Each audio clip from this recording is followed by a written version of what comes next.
तो पिछले क्लास में हम लोग क्या पढ़ रहे थे? जंतुओं में श्वसन क्रिया तथा गति के बारे में, है ना? जी सर। इसके बारे में हम लोग पढ़ चुके हैं। जंतुओं में श्वसन क्रिया पढ़े ना? जी सर। मैं कहाँ तक आए थे? यहाँ तक आ गए थे। अब आ जाओ नलिकाओं द्वारा।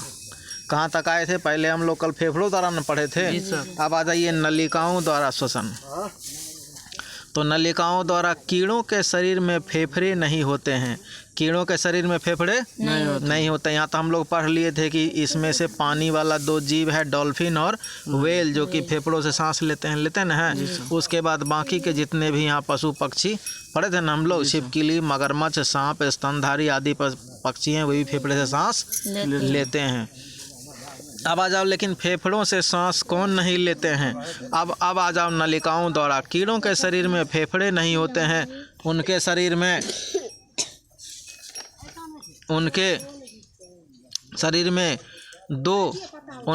में दो बाहर की ओर खुलने वाले छोटे छोटे छिद्र होते हैं। कैसा होता है छोटा छिद्र? देखा ना कीड़ा को?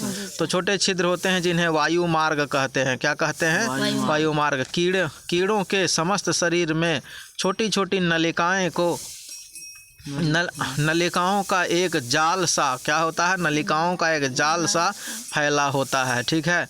तो वायु मार्ग किसे कहते हैं? तो कीड़े के जो जैसे स्तनधारी में नाक होते हैं, वैसे उसमें दो क्या होता है? छोटा छोटा छिद्र होता है। क्या होता है? छिद्र होता है। उसी को वायु मार्ग कहते हैं। कीड़ों के समस्त शरीर छोटी छोटी नलिकाओं से जाल ऐसा फैला होता है।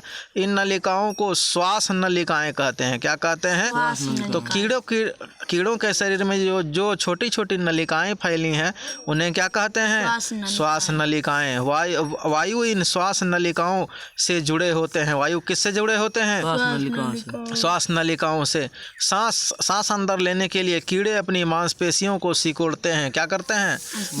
मांसपेशियों को सिकुड़ते हैं। इससे वायु श्वास नलिकाओं में भर जाता है। किस में भर जाता है? श्वास नलिकाओं में। नलिकाएं कीड़े के शरीर की नलिकाएं कीड़े के शरीर की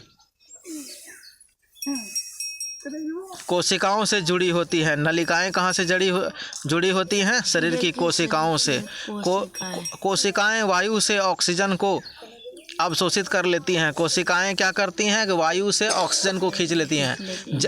जैसे उसमें करते थे, क्या बोलता है उसको? स्तनधारी में करता था ना, कि सब क्यों खींच के पूरे शरीर में फैलाता था, फिर उधर से कार्बन डाइऑक्साइड वापस करके वापस भेजता था ना।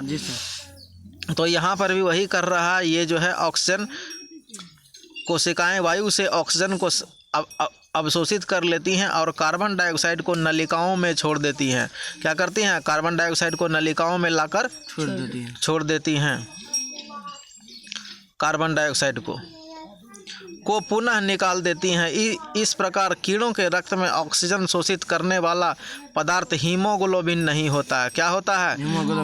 कीड़ों में जो है हीमोग्लोबिन नहीं होता है, इसलिए कीड़ों के रक्त का रंग लाल नहीं होता है। कीड़ों के रक्त का रंग लाल नहीं होता, जबकि मानवों में क्या है? हीमोग्लोबिन होता ना है, इसलिए मानवों के रक्त का रंग लाल होता है। कीड़ों के रक्त का रंग लाल नहीं होता, क्योंकि उसमें हीमोग्लोबिन नहीं है। कोई दिक्कत भी लेते तो अवशोषित तो वैसे ही करते हैं। अब आ जाओ गलफड़ों द्वारा श्वसन के बारे में हम लोग पढ़ रहे थे।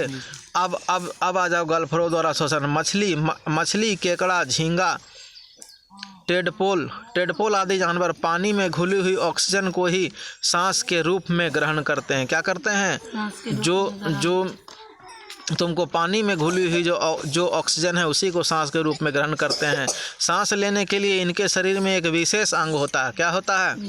विशेष अंग होता है, जिसे गलफड़ा कहते हैं। क्या कहते हैं? गलफड़ा कहते हैं। मछली के शरीर में गलफड़ा उसकी गर्दन में स्थित होता है। मछली के शरीर में गलफड़ा कहाँ स्थित होता है? उसकी गर्दन में स्थित होता है। एक झिल्ली युक्त पल्ला जिसे प्रच्छद ढक्कन कहते हैं। क्या कहते हैं? प्रच्छद ढक्कन कहते हैं। गलफड़े को ढके रहता है। गलफड़े को ढके रहता है। मछली पानी को मुंह से शरीर के भीतर लेती है। यह पानी गलफड़ों से होता हुआ शरीर से बाहर निकलता है। क्या करता है? ये गलफड़ों से होता हुआ शरीर से बाहर निकलता है। गलफड़ा बहुत सी रक्त वाहिनी नलिकाओं से जुड़ा होता है। गलफड़ा किससे जुड़ा होता है? बहुत ही रक्त वाहिनी नलिकाओं से। ये रक्त वाहिनी नलिकाएं पानी में उपस्थित ऑक्सीजन को अवशोषित कर लेती हैं। यही नलिकाएं क्या करती हैं? पानी में जो मौजूद ऑक्सीजन है उसको खींच लेता है। मतलब पानी लिया और उसको दूसरी तरफ से निकाल दिया, वही पानी में जो ऑक्सीजन है उसको खींच लिया। तो वैसे ही वो सांस लेते हैं। साथ ही रक्त घुली हुई कार्बन डाइऑक्साइड को पानी में छोड़ भी देता है। और अधिक खून जो है वो कार्बन डाइऑक्साइड को पानी में ही छोड़ देता है। किस में छोड़ देता है? पानी में ही छोड़ देता है। मेढक जब शिशु अवस्था में होता है तब वह टेडपोल कहलाता है। क्या कहलाता है? टेडपोल। टेडपोल के शरीर में भी सांस लेने के लिए गलफड़े होते हैं। क्या होते हैं? टेडपोल के भी शरीर में गलफड़े होते हैं। शरीर की सतह द्वारा बहुत से जंतुओं के शरीर की सतह पर असंख्य अत्यंत छिद्र होते हैं। तो बहुत से जंतुओं पर क्या होते हैं? छिद्र होता है शरीर पर ही छिद्र होता है। तो मछली किससे लेता है सांस? गलफड़ों द्वारा, है ना। चलो आगे आ जाओ। इन छिद्रों को श्वास रंध्र कहते हैं। क्या कहते हैं? श्वास रंध्र। शरीर की सतह द्वारा। अगला क्या है? श्वास की प्रक्रिया शरीर की सतह द्वारा। हम लोग क्या पढ़े? गलफड़ों द्वारा पढ़े ना। सबसे पहले क्या पढ़े? फेफड़ों द्वारा पढ़े ना। उसके बाद तुमको नलिकाओं द्वारा पढ़े ना, नलिकाओं द्वारा। उसके बाद किसके बारे में पढ़े? गलफड़ों द्वारा, है ना। अब किसके बारे में पढ़ रहे हैं? तो शरीर की सतह द्वारा। शरीर की सतह द्वारा बहुत से जंतुओं में शरीर की सतह पर अत्यंत असंख्य छिद्र होते हैं जिनसे वे जंतु सांस लेते हैं। क्या करते हैं? वे सांस लेते हैं। इन छिद्रों को श्वास रंध्र कहते हैं। क्या कहते हैं? श्वास रंध्र कहते हैं। अमीबा एक ऐसा जंतु है जिसमें केवल एक कोशिका होती है। कितनी कोशिका होती है? केवल एक कोशिका होती है। अमीबा अपने शरीर की सतह से सांस लेता है। कहाँ से सांस लेता है? शरीर की सतह से। इसके अतिरिक्त केंचुआ भी अपने शरीर की नम सतह से सांस लेता है। क्या करता है? शरीर की नम सतह से सांस लेता है। मेढक एक उभयचर है। मेढक क्या है? उभयचर है। मेढक जब पानी के अंदर होता है तब वो अपनी नम त्वचा के द्वारा सांस लेता है। और जब वो भूमि पर होता है तब किससे लेता है? फेफड़ों से सांस लेता है। किससे लेता है? और जब वह पानी के अंदर होता है तब किससे लेता है सांस? नम त्वचा से। पानी के अंदर होता है किससे सांस लेता है? नम त्वचा से ही सांस लेता है मेढक। और जब वह पानी के बाहर होता है तब किससे लेता है? गलफड़ों से, फेफड़ों से। किससे लेता है? फेफड़ों से। अब आगे आ जाओ जंतुओं में गति। तो यहाँ तक हम लोग पढ़ चुके थे कि गलफड़ों द्वारा, शरीर की सतह द्वारा। और अब आ जाओ तुमको जंतुओं में गति। जंतुओं में गति किस प्रकार होती है? जंतु भोजन की तलाश में, आश्रय, प्रजनन आदि की खोज में तथा दूसरे जंतुओं से अपनी रक्षा के लिए गति करते हैं। क्या करते हैं? दूसरे से अपना जान बचाने के लिए भाग जाएगा, कोई पकड़ने आएगा तो जो है जंतु गति क्यों करते हैं? जंतु भोजन की तलाश में गति करते हैं, आश्रय प्रजनन की खोज में तथा दूसरे जंतु से अपनी रक्षा के लिए गति करते हैं, है ना। कोई पूछेगा कि जंतु गति क्यों करते हैं?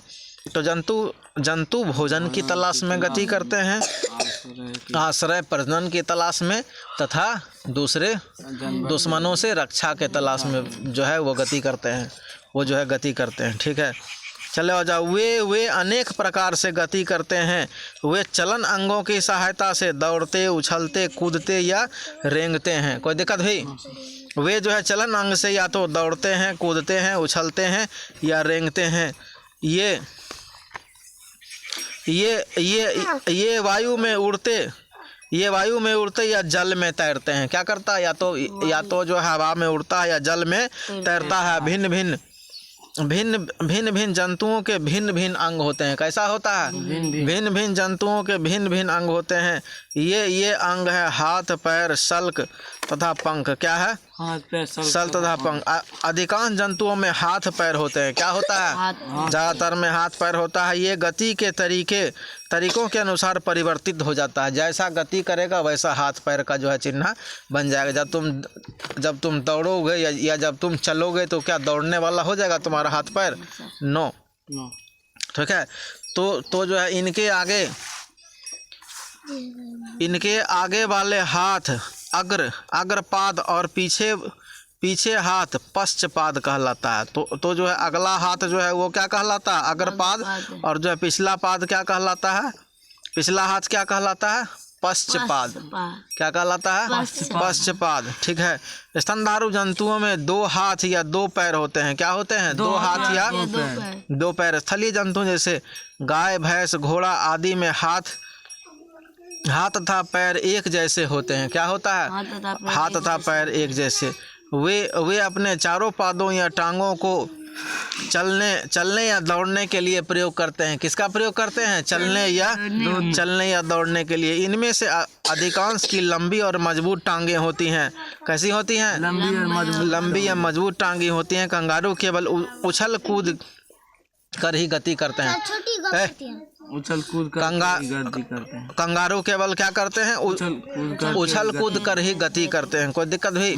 चलो, तो आज के क्लास में तुम इतना ही रहने दो, फिर अगले क्लास में जब बंदर के बारे में आगे पढ़ेंगे। ठीक है, आज के लिए इतना ही।